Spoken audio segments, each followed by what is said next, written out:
welcome to This On, a comedy game design podcast by two guys who know nothing about comedy nor game design. I'm Trevor Scott, and with me, as always, is Ben Slinger. Hello, I'm here.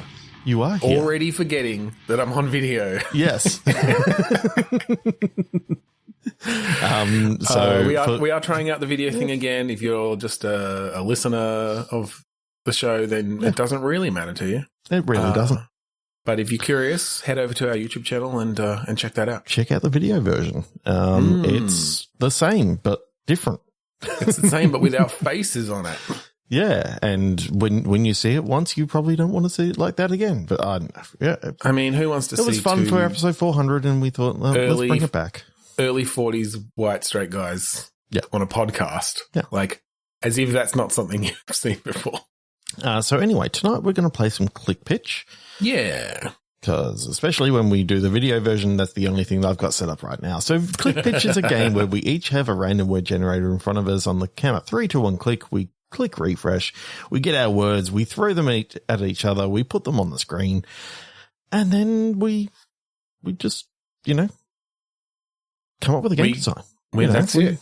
That's it. We design a game in our heads and your heads. It's a shared experience. And there might be something new tonight. We don't know. Yeah, we'll see if it strikes us. We'll see if it strikes us. Season 2, anything can happen. Ooh. That's the catchphrase of season 2. Yeah. I had a dream the other night that season 2 went for like 6 episodes and then we went into season 3. And then we had another hiatus of 1 week. Yeah, 1 week for sure. Let's get into it. Yeah. Okay, so 3, 2, 1, click. Beat. Bent. Oh, our words are very close. One letter difference. So my beat is, for those who don't have the video version, B-E-E-T, like the root vegetable. Oh, okay. And mine is obviously a bent root vegetable. Yeah. So B-E-N-T. Beat can be bent. Okay. I mean, this is 100% the first callback of season 2. There you go. This is Starch Wars. Are we allowed to scroll back to season 1? Yes, of course we are. Okay, good. Yeah. Starch Wars, yes. Starch Wars. So one of our classic IPs. Yes. Intellectual property, it's so good. Yeah. Not derivative of anything. If you want to know more about Starch Wars, go listen to all of season 1. And Starch Wars is sort of like a recurring game theme that happens where it's anthropomorphic vegetables that live in a world that happens to actually be after humanity has died out. Yes. Yeah. And there's been a long-standing feud between the root vegetables and the underground vegetables and the leafy vegetables. Yeah. Sometimes it's about what grows underground versus above. Sometimes it's just the vibes. Yeah. Because who really knows? Vegetables not a real thing. Have you heard that? Like, yeah. You can't actually define a vegetable. So no. I think it's the same with what's root and what's starchy and what's fruity, leafy and greeny and fruity. Yeah. Yeah. Okay. So obviously, beat. Yes. A beat is our main character here, or antagonist. One of the characters. Maybe you play as an antagonist. That's something that we haven't done. It's an interesting. If you're playing as the antagonist, does that make them the protagonist? I don't know. I guess it's if they're the ones creating it's an anti-hero. The conflict. Yeah, it's more of an anti-hero. Yeah. So one thing I did think of when I heard beat is I feel like there should be a drummer because a beat who plays beats is just too funny to me. So he's part of a band, but he just happens to be a really bad person.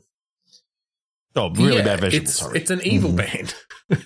Yeah. They're spreading bad vibes, spreading hate, spreading disinformation, across the land. Maybe there's a big election on if we want to get topical. Yeah. Okay, Monique the Leek. Monique Harris. I was thinking, go back to Monique the Leek has grown up and she's now running for president, and running for turns president. out that she's got some controversial views that it's all leafy vegetables all the time, and that's she's a fascist. Yeah. Okay. Monique the Leek is a fascist. Whatever the game, I can't remember. I think we played her at school last time. Yeah. So many years in the future. This is whatever happened back then has really affected her. The trauma has turned her into a horrible person. So she wants to eliminate horrible vegetable. We keep on saying person, vegetables. And that is just vegetableist. We're not. Yeah. Well, she is very. She's clearly pissed of some sort against all root vegetables. Against all root vegetables. Yeah. What's her plan then for? Is it that she doesn't want them to come like above the ground? Yeah. Go back to where you came from. Go back to where you came from, which is underground. We don't want to see you in the daylight. Yeah. Okay. And that's her campaign slogan. Is that go back to where you came from, underground. Right. Yeah. Yeah. Okay. So is it a rhythm game? It's a rhythm game where you're a fascist band spreading misinformation. Well, maybe it's a bit like one of those games recently where it's a mix. Like you've got rhythm elements. Yeah. And then sort of, adventure-ish elements. Yeah, adventurous elements are, really kind of cool. I don't know whether we've done a point-and-click adventure game in this, but to have, little rhythm elements as like a mini game of, you've always got to try and keep the beat during even conversations or something like that. Like that could be interesting. Yeah. That's almost how you, how it decides how the conversation's going is if you're on beat, then it's going well for you, and if you're out of rhythm, then not so much. Yeah, like you basically you can click as to when the next word starts in the conversation. You're not selecting the word, but you're actually going. Oh, I see. It's like you're the next word coming on the beat. Whether it's on the beat or whether it's like, oh, this is a nice flow. So if I click, and you can sort of get a nice feel, and you can maybe have something on the screen that actually shows how that will actually work and where is like the best place for that. All right, I feel like this is a good spot for the thing we talked about. Okay, so I want to see a scene. We are going to do a new thing where we could call for scenes because we've both had at least a bit of improv training. Trevor a bit more than I have. Fuck you. This scene, you are the beat. I'm the beat. Of course you got to do this, even though you're the fucking drummer. I mean, I can be the beat. If you want me to be the beat, I'll be the beat. But I'll see how it goes. I'll throw you in the beat end. Yeah. And I'm an interviewer asking you about your music and we'll go from there. Sure. So, John Beat, you've been playing your music across the land in support of Monique the Leek, and you've had a lot of people coming at you, telling you that you are spreading hate, spreading misinformation. What do you have to say to the people of this fine vegetable world, and what do you have to say for yourself? I like it underground because it is really fine. Okay, but you're supporting Monique the Leek's go back to where you came from campaign, her slogan trying to get all the root vegetables to not see sunlight. What do you say to people who call you a race traitor? I don't know. Okay, I kind of stuffed up the beat there. Oh.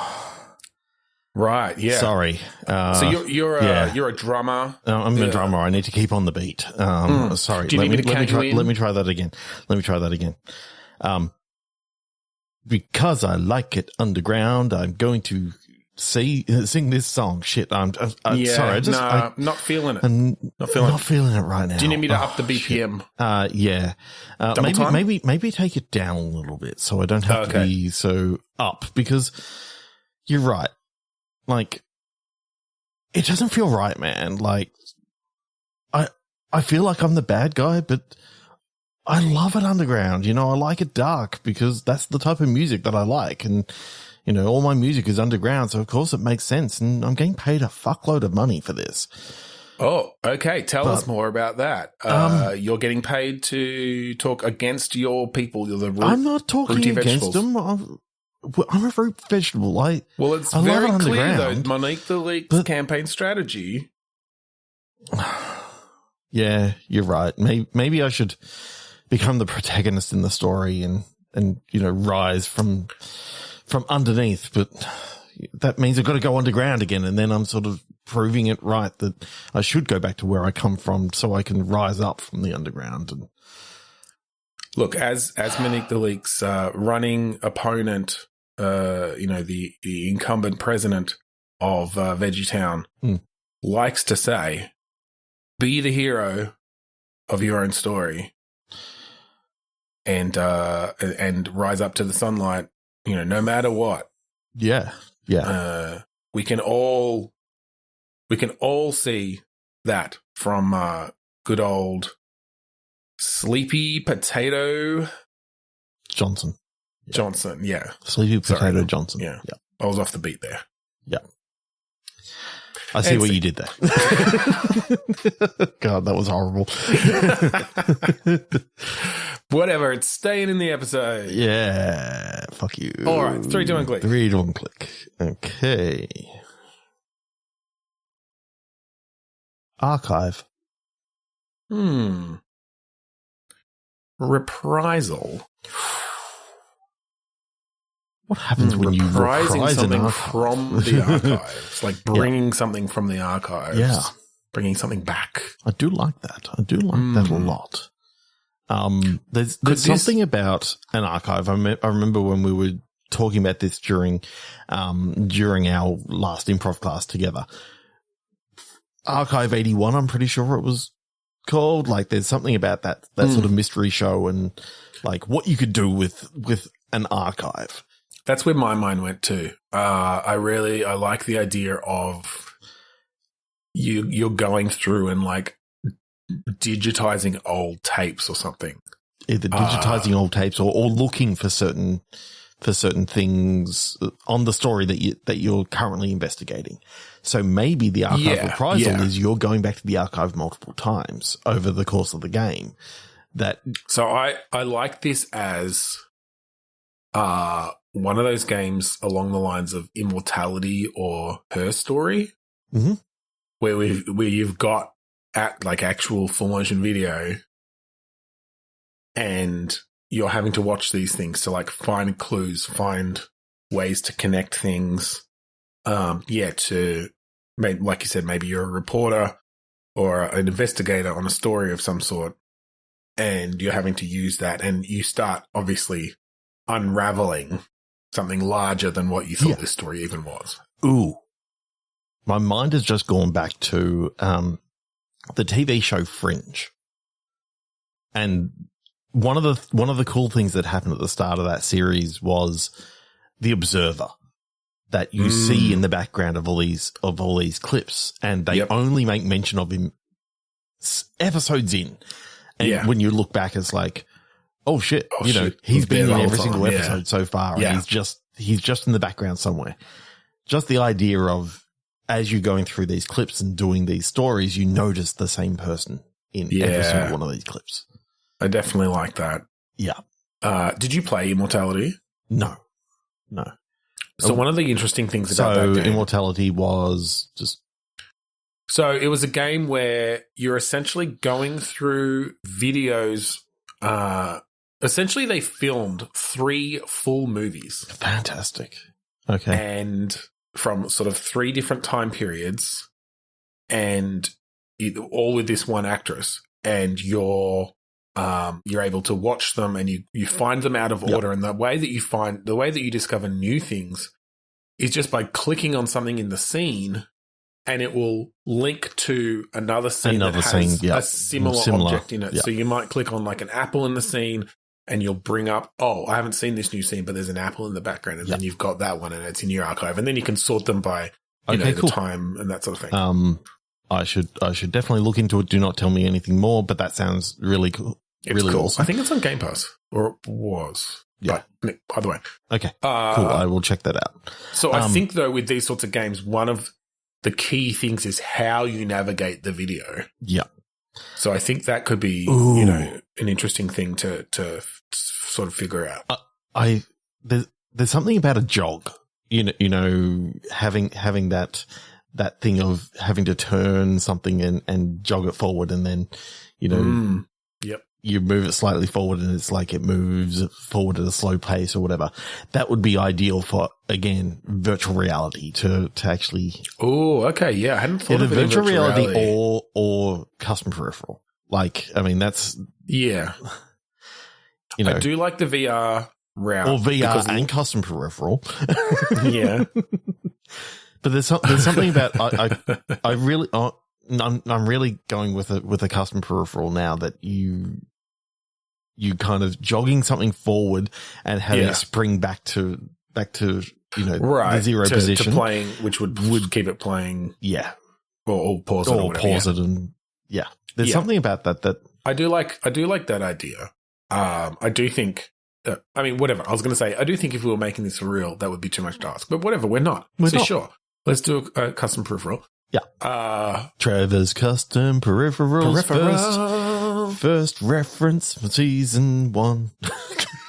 No, 2. First reference for season 2. Shit. Fuck. But that's staying in the episode now because I'm not cutting videos. Like, it's just it's too much work.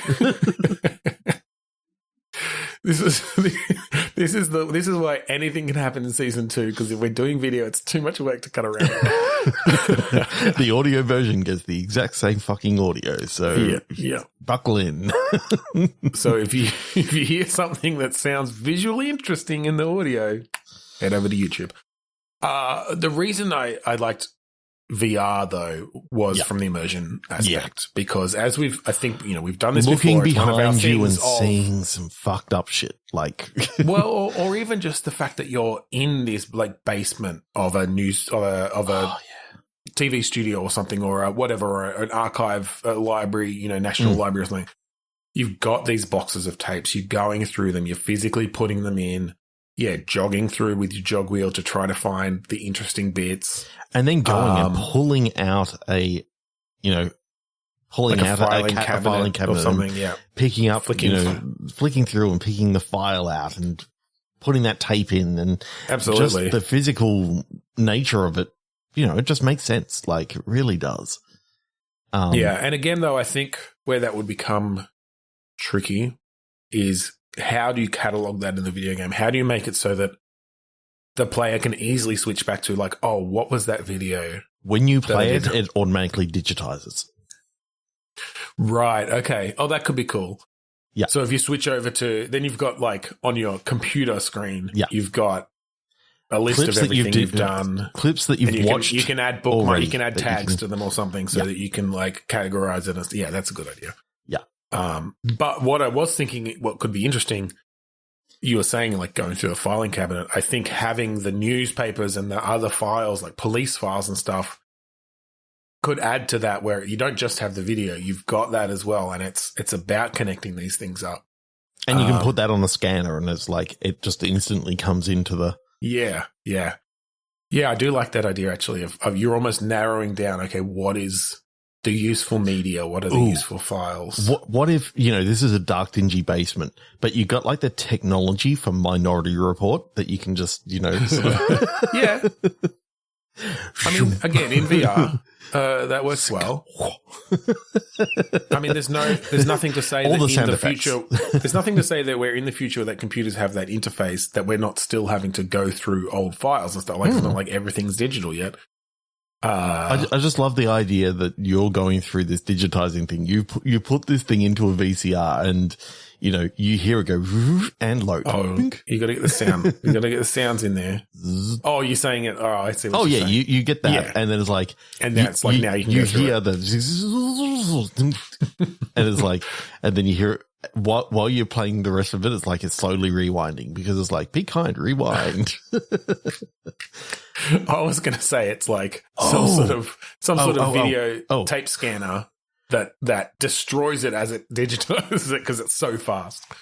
So what I love is, what if, you get this really dusty videotape, you want the classic, VHS videotapes. Yeah. And, you have to clean the heads after this one because to check for you have mold. to, sort of, adjust the tracking a little bit and redigitize it. And, just the idea of playing around some of the little with like these mundane sort of, realism sort of things to bring the immersion in. For sure. Even if you can just have some sort of tool that you can actually use that you're like, okay, now I've got to sharpen this up, and it's like zoom in, enhance, and you've got like a button that says enhance, and it's like, zoom, and it's like, auto tracking. It's just another tool that you can plug in. I do like the idea of it being almost physical tools as well. Like, connecting cables up together. It's like connecting up pedals on your, amp or something, but it's connecting up all these physical inputs and outputs and filters and things to get what you want. Because there could be situations where it's like, oh, I need to apply a filter on this to like get this piece of information better, like to sharpen it, or you want to invert the colors or something, or you need to. But I like the idea of doing that physically. Oh, you want to put a mask on something so that you're just getting, or like stabilize a video or something, Yeah. So you got to like, you getting like a component cable, like one of the old RCA cables, and you're plugging it into absolutely. It's coming out of here and it goes into this effect. I want you to have a physical set. It's like doing node-based programming kind of thing, but these are physical things that you're connecting up and connecting the wires up. But it's all digital. But it's just the digital wires. Yeah, no, it's just the interface for them, for whatever reason. Like, I mean, whatever. However, we justify it in the game. Shit. Like, I know that. I love the idea of, if you want to go anywhere and you don't want to have the UI, you got to sort of put your hands together almost like you're praying, from out to in, and that closes it. And if you want to open it, you got to kind of, pull it aside and you open it up, and then you can zoom in by pinching and all this sort of stuff. Have you watched the show Upload? Yes. I love the way that they do that with the hands in that. I like kind of bringing, having those sorts of little gestures where it's like, it starts to become natural of just like, oh, okay, open my hand up. And you get the screen. Yeah. Maybe that's how you Upload bring it up. And great fucking show. If you haven't seen it, I've still haven't finished the third season, but I've gone right through the first two. But it was like we were waiting for it to all come out, and then it all came out, and it was like, oh, now we're watching the other stuff. We haven't gone back. But yeah, that's definitely on my list. Maybe we can spend this long weekend that we've got this weekend finishing it off. Binge it. Binge. All right. Shall we 3, 2, 1, clickety, baby? Okay, 3, 2, 1, click.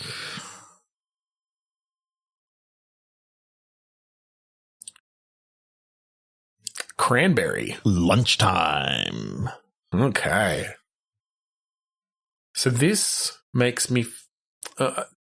cranberry, for some reason, makes me think of a juice box, which doesn't make sense. You wouldn't usually have cranberry juice at school, but I'm going towards a school lunchtime. I think it is a school lunchtime, but I think this is in the teacher's office, and they're literally mixing a cranberry and vodka. Like they can't get through their day. Like, okay. I do like the idea of kind of a little narrative thing starting or set in the teacher's lounge, the teacher's office. Yeah. The staff room. The room that we literally, as students, we never got to experience. But no. If you were in there, it was either for a bad reason. Mm-hmm. You were stealing tea bags. or you were teabagging something. Or, your mum was one of the teachers. One of the teachers, or she was a helper out for the day, or whatever. She was working in the canteen. Yeah. I mentioned this game to you earlier off air, so I just played through This Bed We Made, which is a great little, very cinematic narrative where you play a maid in a hotel in the 50s. Yep. And you're kind of just snooping around in people's rooms and talking to your friends there and slowly sort of unraveling this thing that's happening. I kind of like that sort of vibe, but set in a school. Like that could be cool, where it's just like, oh, you've got your other teachers who you sort of refer to and chat with, and there's some drama going on. Yep. And then, you walk the halls for a bit and you're noticing and just looking at like the posters that are on the walls or the arguments that are happening between certain kids or whatever. The principal's asked you to go do yard duty. So you're like, okay, so you go around and you do, pick that thing up, Billy. And so it's not quite like a full point and click adventure. Particularly this bed we made was, you did sort of have some inventory puzzles. You had sort of some decoding puzzles and stuff that you had to do because there were some sort of mysteries happening. But you could easily have some mysteries like with, where is Mr. Peterson and Miss Chambers going of a lunchtime? Turns out that all they're trying to do is just find a place to smoke. Like, right. Yeah. That's all they're trying to do. That's it. But there's sordid rumors, of course, spreading always through the school. Yeah, I like the idea of kind of keeping it low stakes. Yeah. But, getting you invested in the characters enough that it's fun to go through, and just a short, 4 to 5 hour kind of arc. Yep. Could work really well. Over a school term. There's something about it's sort of like you get snippets of each term, a la like when you're in an improv scene or when you're in a scene, why is this scene important right now? And that's the question that everyone's always subconsciously thinking about, because for sure you go, why this now? And all right. Well, on that note, I think since we did it once, if it's going to be a thing, I think we should do it again. So I'm going to call scene. Cool. And I think it's either maybe the opening scene of this game that sort of sets the tone. So we're in the teacher's lounge. We'll figure out our characters in there. Yeah. And we'll go for it.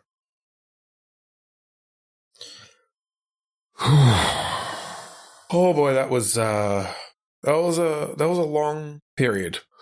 I just had a single with that class, right? With fucking 8C. Not a double? No, but I'm having a double right now. Double vodka with cranberry. Another one here. I hear. Cheers. Yep. Cheers on that. Yeah. Yep. Holy shit. Fuck me. Like, have you had 8C? Have you had that fucking Trent kid? Oh yeah. Yeah. Trent's a fucking nightmare. Oh my God. He started spreading rumor. Have you seen this? He's moved away from, the girls in year 8. Mm-hmm. Now he's started rumors about the teachers. Yeah. The teachers. Yeah. He said that Miss Chambers. Mr. Peterson. Yeah. Behind the shelter sheds. Yep. He said, I had to give him a detention because he said something about eating ass. I don't know. Is that what the kids are talking about these days? See, I didn't hear that. I didn't hear eating ass. No. I heard an eating out of a different variety, but okay, well, I mean, he's getting specific then. Yeah. Yeah. Just spread as many rumors as he can, although those two things are very close together. I mean, physically and conceptually. Yeah, conceptually, yeah. Yeah. But that's isn't Mr. Peterson it's just not married? Tasteful. I know. And oh my God. I swear these kids. It doesn't make sense. We all know all they're trying to do is have a smoke. Yeah. It's weed. I mean, yeah. They probably shouldn't be doing it at school. But I mean, We probably shouldn't be drinking the day vodka drinking and cranberry here at school. Cheers. Cheers again. All right, fuck. Yeah, I do have double history after this, so. Oh God, yeah, I've got computer systems after this. I'm teaching Python this year. Well, it's fun. But Mr. Peterson's teaching Miss Chambers some Python too. He's at least laying some pipe. Python? Pipes are a thing in like a bash shell in Linux. Anyway, let us know what you think about these. Yeah, these things. They're fun. They're fun for us. Whatever. They're fun. We're just having a little time. All right, should we do one more? Let's do one more. Let's go. Okay, 3, 2, 1, click. 3, 2, 1, click. Lathe. Bonus. Oh, well, this is a bonus click pitch. Bonus click pitch. Bonus lathe. Yeah. Someone gets a bonus lathe. That's their bonus for the year. Like, it's like in lieu of the $50,000. Mr. Peterson, you've done so well teaching woodwork this year that we're going to give you a lathe as your bonus.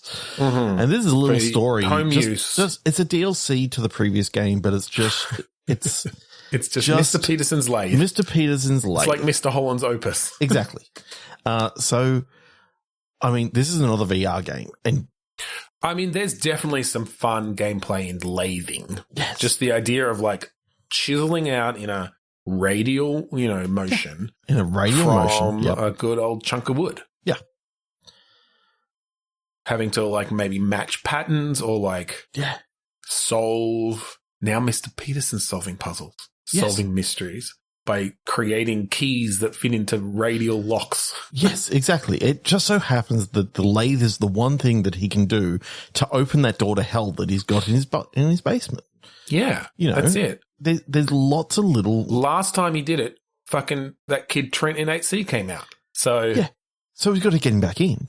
He's got to get him back in. He's got to open it up again. Yeah. So what he does is he just, using his lathe, he's making, radial keys to open the radial locks, so that he can finally send Trent back to hell. That's right. And if that doesn't work, he's going to make a lather sword. Exactly. Just get rid of Trent once and for all. A lather sword. A lather sword. Okay, I'm calling a scene. Okay. You're Mr. Peterson. You're Mr. Peterson, and I'm Trent coming out of the door for the first time. Okay. Yep. All right. I think I've made this key right. So I'm going to unlock the door. I hope this works. Hey, mate. Thanks for letting me out. How are you? I'm Trent cunt. Okay, are you a demon? You just look like I'm a year 8-er. 14-year-old. I'm a year 8. I'm a year 8 student who died many years ago. The name's Trent cunt. Wait, Trent cunt? Is cunt your last name? Of course it is. Okay. That's we might have to change that for the roll call, but okay. Trent can't.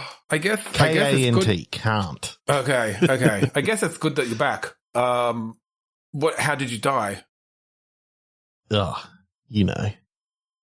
hit by a school bus. Oh, okay. That's kind of thematically appropriate. Just close this door and well, you can't send me back now. Okay, shit. Anyway, so Mr. Peterson, nice meeting you. I'm getting the fuck out of here. What hell's like? Oh, shit. Okay, I think I'm going to regret that. Oh, he took the fucking key with him too. Okay. Trent. I hope this curtain's not flammable.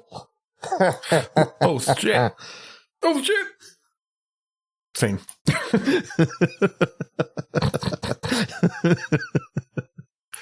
The laser sword comes later. Doesn't matter. No, that was the intro.